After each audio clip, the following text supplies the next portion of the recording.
आज की इस वीडियो में हम पढ़ने वाले हैं प्रॉब्लम ऑन मल्टीप्लेट क्लच। हम मल्टीप्लेट क्लच का एक एग्जाम्पल सम सॉल्व करने वाले हैं इस वीडियो में। तो चलो दोस्तों शुरू करते हैं। जो सम है वो है हमारा multiplate disc clutch transmit 55 kilowatt of power while running at 1800 revolution per minute. The internal radius is 80 mm and is 0.7 times the external radius. A pressure intensity of 180 kilonewton per meter square is allowed. Assuming coefficient of friction is 0.3, determine the number of plates needed to transmit the required torque. तो दोस्तों यहाँ पे हमें find करना है number of plates needed to transmit the required torque, यानी कि जो इंजन की जो कैरेक्टरिस्टिक्स हमें यहाँ पे दी हुई है 55 किलोवाट का पावर है और उसका आरपीएम जो है 1800 है। तो उससे जितना टॉर्क जनरेट होगा उस टॉर्क को ट्रांसफर करने के लिए कितनी प्लेट मल्टीप्लेट क्लच के अंदर चाहिए हमें, तो वो हमें यहाँ पे फाइंड करना है। तो सबसे पहले हम यहाँ पे क्या करेंगे, गिवन डेटा लिखेंगे, जो भी वैल्यू यहाँ पे सम के अंदर दी हुई है उसको लिखेंगे। तो स्टार्ट करते हैं। तो सबसे पहले गिवन डेटा ठीक है। कौन कौन सी वैल्यू दी हुई है? मल्टीप्लेट क्लच जो ट्रांसमिट करता है पावर 55 किलोवाट का, 55 किलोवाट का पावर ट्रांसमिट करता है।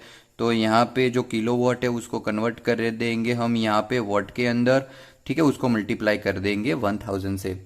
उसके बाद हमें आरपीएम की वैल्यू दी हुई है जिसकी वैल्यू है 1800 आरपीएम, ठीक है, रिवॉल्यूशन पर मिनट। यहाँ पे दोस्तों थोड़ा सा फोकस करना। The internal radius is 80 mm, ठीक है। इंटरनल रेडियस जो है आप बोल सकते हो उसको R1, तो उसकी वैल्यू है 80 mm, है ना। और क्या बोला है कि is 0.7 times the external radius, यानी कि R1 की जो वैल्यू है वो होगी 0.7 टाइम्स R2, है ना। R1 जो है वो है इंटरनल रेडियस, R2 जो है एक्सटर्नल रेडियस। तो internal radius is 0.7 times R2। तो यहां पर से R1 की वैल्यू 80 mm है हमारे पास, तो R2 की वैल्यू कितनी होगी? तो R2 की वैल्यू होगी R1 डिवाइडेड बाय 0.7। तो R1 की वैल्यू पुट आउट करेंगे 80 डिवाइडेड बाय 0.7, तो वैल्यू हमें मिलेगी 114.3 mm, ठीक है। तो यहाँ पे दोस्तों R2 की वैल्यू होगी 114.3 mm, R1 की वैल्यू है 0.7 R1 की वैल्यू है 80 mm। तो यहाँ पे मल्टीप्लेट क्लच है और हमें यहाँ पे यूनिफॉर्म वियर थियरी कंसीडर करेंगे। कौन सी थियरी कंसीडर करेंगे? यूनिफॉर्म वियर थियरी को कंसीडर करेंगे। और यूनिफॉर्म वियर थियरी के जितने भी इक्वेशंस है वो उसको पुट आउट करके हम इसका सॉल्यूशन करने वाले हैं। सबसे पहले हम फाइंड करेंगे इफेक्टिव रेडियस R। सबसे पहले हम फाइंड करेंगे यहाँ पे इफेक्टिव रेडियस कैपिटल R, और उसकी वैल्यू क्या थी? R1 plus R2 divided by 2। अगर आपको याद नहीं है कौन कौन से फॉर्मूला है, कौन कौन से इक्वेशंस है, तो यहाँ पे मैं फिर से एक बार लिख देता हूं।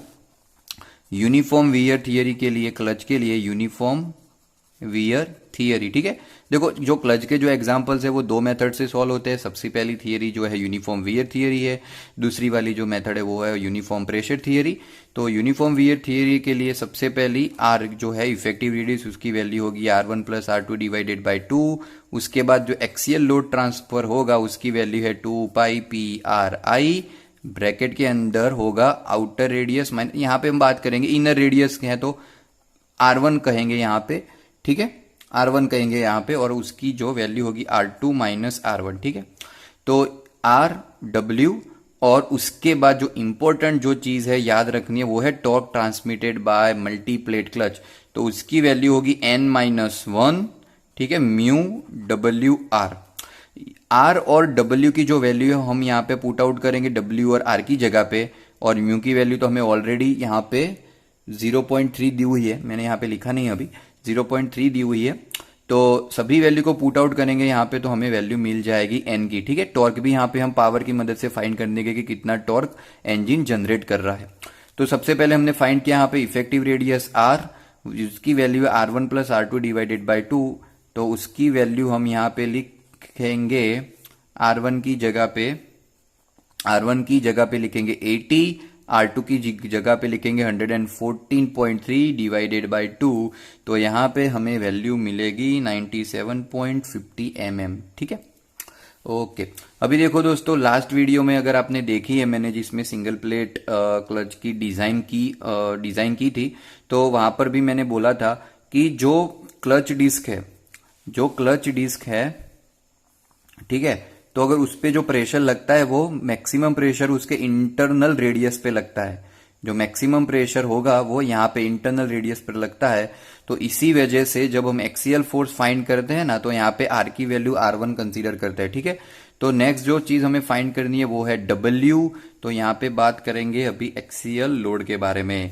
तो find out the value of axial load क्या होगा, पुट आउट द इक्वेशन। सबसे पहले एक्सियल लोड यानी W, और उसकी वैल्यू है 2 पाई P R1 ब्रैकेट के अंदर R2 माइनस R1। ठीक है, डायरेक्टली उसकी वैल्यू मिल जाएगी हमें यहाँ पे 2 मल्टीप्लाई विथ 3.14। ठीक है, प्रेशर इंटेंसिटी कितनी है यहाँ पे 180 किलो न्यूटन पर मीटर स्क्वायर। सॉरी, मैंने यहाँ पे भी लिखा नहीं है। प्रेशर इंटेंसिटी की वैल्यू है हमें दी हुई है 180 किलो न्यूटन पर मीटर स्क्वायर। तो देखो दोस्तों, यहाँ पे किलो न्यूटन है तो उसको कन्वर्ट करेंगे हम मीटर के अंदर, तो 180 मल्टीप्लाई विथ 1000 न्यूटन पर मीटर स्क्वायर। ठीक है, तो 2 मल्टीप्लाई विथ 3.14 जो प्रेशर की वैल्यू है यहाँ पे दोस्तों, प्रेशर इंटेंसिटी है, यहाँ पे जो स्मॉल p है उसकी वैल्यू होगी प्रेशर इंटेंसिटी, और उसकी वैल्यू है 180 मल्टीप्लाई विथ 1000। ठीक है, इनटू R1। तो R1 क्या है दोस्तों, 80 mm है। तो आप 80 mm को कन्वर्ट करोगे मीटर के अंदर, तो 80 डिवाइडेड बाय 1000 मीटर होगा। ठीक है ना, यानी कि 0.08। और सिमिलरली आप R2 को जो है उसको भी हम मीटर के अंदर कन्वर्ट कर देंगे, तो उसकी जो वैल्यू है वो वैल्यू होगी R2, यहाँ पर ये जो वैल्यू है वो होगी 0.1143 मीटर के अंदर, है ना। तो यहाँ पे वैल्यू पुट आउट करेंगे हम 80 डिवाइडेड बाय 1000, तो 80 divided by 1000 and R2 minus R1। तो R2 की वैल्यू क्या है 0.1143। ठीक है, 0.1143 माइनस 0.08 है ना, माइनस 0.08। तो ये जो वैल्यू है उसको हम अब सॉल्व करेंगे। ठीक है, 0.08 यहाँ पे मैं उसको फिर से एक बार लिख रहा हूँ। ठीक है, इसी चीज को एक बार फिर से अच्छे से लिख रहा हूँ, 0.1143 माइनस 0.08। ठीक है, तो अभी आप मल्टीप्लीकेशन करोगे यहाँ पे एक्सियल लोड का, तो ये तो 1000 है, 1000 तो निकल जाएगा, यहाँ पे कट हो जाएगा। ठीक है, तो एक्सियल लोड जो है वो हमें मिलने वाला है 3101.81 न्यूटन के अंदर मिलेगा। ठीक है, तो ये जो वैल्यू हमें मिलेगी वो वैल्यू होगी एक्सियल लोड की। अभी उसके बाद नेक्स्ट फाइंड करना है हमें टॉर्क। ठीक है, तो नेक्स्ट फाइंड करेंगे torque transmitted by the clutch, otherwise हम ऐसे भी बोल सकते हैं कि torque available at the flywheel. ठीक है, सो हमारे पास पावर का इक्वेशन है, power P is equal to 2 pi NT divided by 60 watt, है ना। तो यहां पर से T की वैल्यू क्या होगी, T होगा 60 multiply with the power divided by 2 pi N। तो वैल्यू पुट आउट करो सबकी 60। पावर की वैल्यू कितनी है दोस्तों, पावर की वैल्यू है 55 किलो वॉट, है ना, पावर की वैल्यू है 55। तो यहाँ पे वैल्यू पुट आउट करेंगे हम 55 किलो वॉट, तो हमने वॉट के अंदर कन्वर्ट कर दिया है। ठीक है, divided by 2 multiply with 3.14 multiply with an जो है वो है हमारा आरपीएम, और आरपीएम हमें यहाँ पे 1800 की वैल्यू दी हुई है यहाँ पे, तो 1800 वैल्यू पुट आउट करेंगे। तो दोस्तों टॉर्क की वैल्यू क्या मिलेगी, यहाँ पे टॉर्क की वैल्यू हमें मिलेगी 291.93 न्यूटन इंटू मीटर। यूनिट कभी भी मत भूलना, लिखना है हमें यूनिट। ठीक है, हर एक सम के अंदर यूनिट तो बहुत जरूरी है भाई। अगर आपकी हाइट, अगर कोई पूछे कि भाई आपकी हाइट क्या है, तो आप बोलोगे कि भाई 5'6", तो उसका मतलब क्या होगा 5 फुट, ऐसा आगे आपको यूनिट बोलना पड़ेगा। अदरवाइज 5 तो कुछ भी हो सकता है भाई, मीटर, किलोमीटर, सेंटीमीटर, कुछ भी बोल सकते हो, है ना। तो कोई भी वैल्यू आप कोई भी पैरामीटर फाइंड कर रहे हो तो उसको डिनोट करने के लिए उसका ऐसा यूनिट रिप्रेजेंट करना बहुत बहुत बहुत जरूरी है। ठीक है, तो यहाँ पे हमने एक्सियल लोड भी फाइंड आउट कर दिया, टॉर्क भी फाइंड आउट कर दिया, अभी फाइंड करनी है वो है नंबर ऑफ प्लेट। तो उसके लिए हम अभी यहाँ पे इक्वेशन का यूज करने वाले हैं जो है torque transmitted bye multi plate clutch. ठीक है, तो नेक्स्ट जो है वो इक्वेशन है हमारा ये वाला, ठीक है, टॉर्क वाला। So torque transmitted by multiplate clutch, ठीक है, torque transmitted by multiplate T value क्या होगी, देखो n-1, ठीक है, म्यू डब्ल्यू आर। अभी यहां पे हमारे पास हर एक पैरामीटर की वैल्यू है। टॉर्क जो हमने फाइंड किया उसकी वैल्यू क्या थी, 291.93, तो वैल्यू पुट आउट करो, 291.93 इज इक्वल टू एन जिसकी वैल्यू फाइंड करनी है, म्यू जो ऑलरेडी दिया हुआ है 0.3 है ना, हाँ, और W है उसकी जो वैल्यू हमें मिली वो है 3101.81, और जो R कैपिटल R उसकी वैल्यू हमने क्या फाइंड की थी यहाँ पे देखते हैं, तो उसकी वैल्यू मिली थी हमें 97.15 mm। फिर से यहाँ पे mm है, मीटर के अंदर कन्वर्ट करेंगे यानी कि डिवाइडेड बाय 1000। तो यहाँ पे वैल्यू पुट आउट करेंगे कैपिटल R की जिसकी वैल्यू होगी 97.15 डिवाइडेड बाय 1000।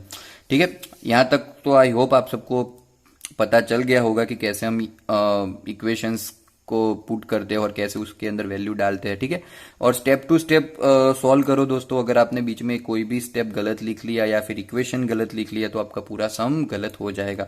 ठीक है, और दूसरी चीज इंपॉर्टेंट की आप यहाँ पे यूनिट लिखना मत भूलिए। ठीक है, तो यहाँ पे मल्टीप्लीकेशन करेंगे हम तो वैल्यू होगी 291.93 इज इक्वल टू n-1, और मल्टीप्लीकेशन यहाँ पे ये जो वैल्यू है उसको मल्टीप्लीकेशन करेंगे आप तो वैल्यू होगी 90.4022। ठीक है, अभी क्या करेंगे, ये तो मल्टीप्लीकेशन में है दो चीज, ठीक है, तो ये जो वैल्यू है उसको डायरेक्टली उठा के 291.93 के डिनोमिनेटर के अंदर डाल देंगे। ठीक है, तो वैल्यू क्या होगी 291.93 divided by 90.4022 is equal to n-1। Okay, अभी आप यहाँ पे डिवाइड करोगे ना, ये 90 है दोस्तों, 90 है, तो आपको जो वैल्यू मिलेगी वो है 3.22 इज इक्वल टू n-1। अभी यहाँ पे जो -1 है उसको उठा के ले जाएंगे यहाँ पे, तो वैल्यू होगी 3.22 plus 1 is equal to n। देखो -1 है इक्वल टू के यहाँ पे आएगा तो प्लस हो जाएगा। ठीक है, तो यहाँ पे दोनों को सम करो, 4.22 इज इक्वल टू n। तो अभी देखो नंबर ऑफ प्लेट है उसकी वैल्यू हमें यहाँ पे मिल रही है 4.22। भाई नंबर ऑफ प्लेट फाइंड करनी है तो उसका वैल्यू एक इंटीजर होगा, फुल इंटीजर होगा। ठीक है, पॉइंट के अंदर उसकी वैल्यू नहीं आ सकती है, लेकिन यहाँ पे तो वैल्यू 4.22 आ रही है। तो दोस्तों हम नंबर ऑफ प्लेट को क्या कंसिडर करेंगे, 5, n इज इक्वल टू 5। ठीक है, से 5, तो हाँ यहाँ पे हम 5 प्लेट को यूज करेंगे। अभी 3 क्यों नहीं यूज कर सकते भाई, क्योंकि जो वैल्यू है 4.22 है। ठीक है, हम 4 प्लेट को भी यूज नहीं कर सकते क्योंकि जो यहाँ पे जो ये 291.93 टॉर्क जनरेट हो रहा है ना, उसको ट्रांसफर करने के लिए 4.22 ये 0.22 है ना, उसकी वजह से भी आपका क्लच फेल हो सकता है। तो इसीलिए हमें यहाँ पे 5 प्लेट को यूज करेंगे।